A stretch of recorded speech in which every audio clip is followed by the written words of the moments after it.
Namaste, Sasrika, Shalom Alaikum, and Assalamu Alaikum. Once again, welcome to another edition of The Message. I'm your host, Mike Deasy, and we have already discussed the Vedic link between Judaism and Christianity. Now we are going to discuss Islam and its Vedic link by itself. This is the Vedic link before Islam comes into play. The history of the Quraysh, or the Quraysh tribe. Within the world of Islam, it is understood that Muhammad was against statues. But if Muhammad was truly against statue worship, why was not the black stone also removed from the Kaaba? The Kaaba is a large structure that the Muslims focus on for prayer worldwide, for those who are not aware of that. If the Quraysh understood that their statues were not literally spirits, why did Muhammad have such an issue with them, honestly? Here is some backstory on the Quraysh and the famous black stone of the Kaaba. The Quraysh, by definition, they are a merchant tribe or a desert company.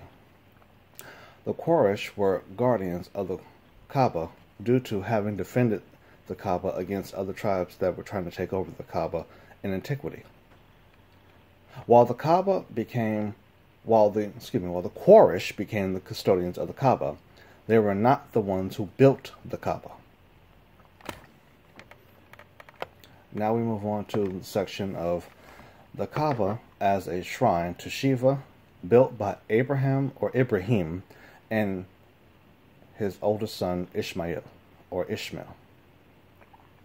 According to the Hebrew book Jasher, or the Book of the Pious, or the Aryan, or the Upright Ones, Aryan being upright in Sanskrit and Hindi.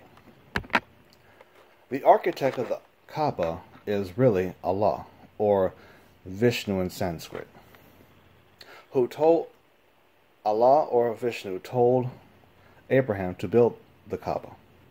Abraham has Ishmael, his oldest son, as mentioned earlier, help Abraham to do the work. The purpose of the Kaaba was to be a shrine to Shiva and Vishnu, or Vishnu and Shiva.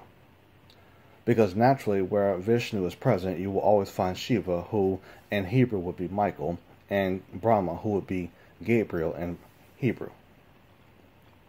While it is stated earlier in Abraham's story in Jasher, as well as in Genesis, that Abraham was against Terah, his father's way of worship, the fact that Vishnu told Abraham to build a shrine begs the question: if Abraham really was against statues, or if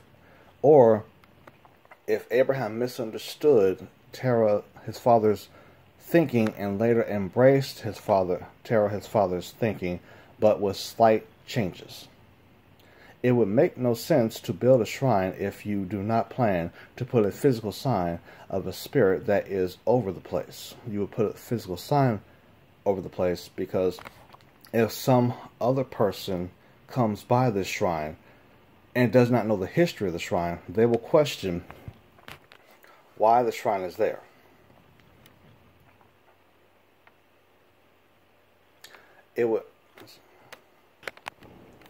Another thing to consider is that the reality that the Shiva Purana does say that a sign of Shiva is a linga. And as I described in earlier parts of this series, or as we described in earlier parts of the series, a linga is a large black statue or a large black fixture that, looking forward this direction, you will see a large circular object pointing up and surrounded by a large oval-like opening, which would be truly a sign of the merging of the male with the female. The male being the fixture standing up, while surrounded, the oval part representing the female, and the male part representing the stick.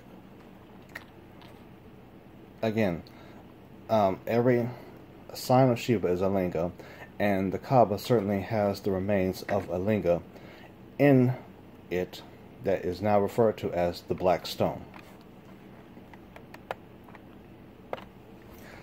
We'll go into excuse me, how the Kaaba shrine became bad.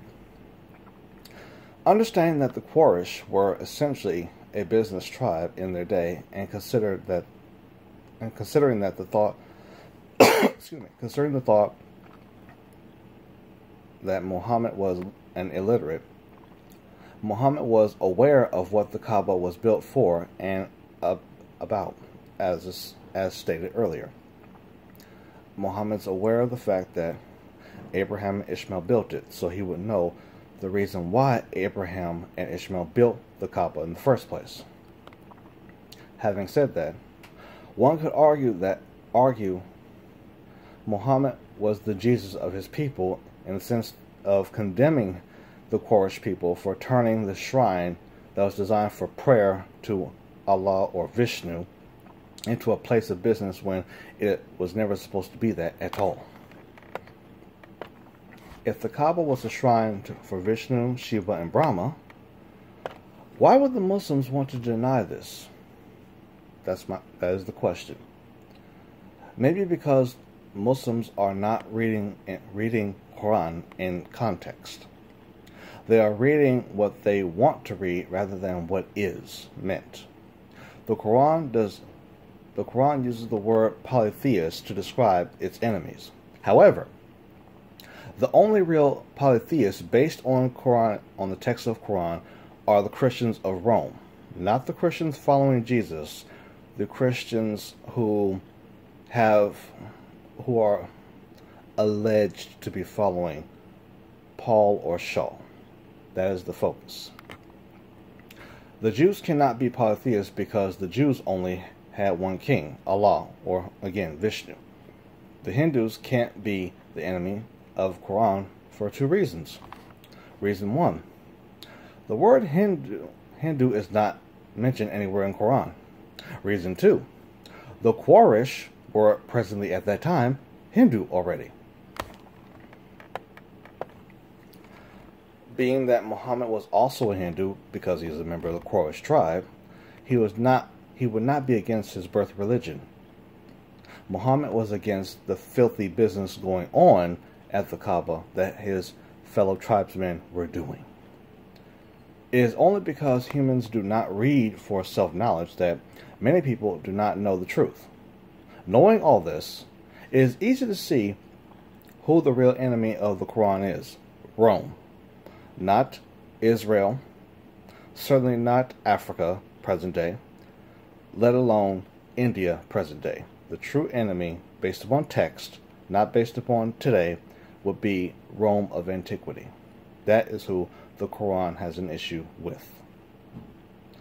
I will end here now, and we shall reconvene with more on the subject at a later time. As always, remember to subscribe to our channel by clicking on the red button at the bottom of the screen. If you wish to comment on something said on the show here, but don't wish to be known, feel free to look me up on Facebook under my name, Mike Deasy.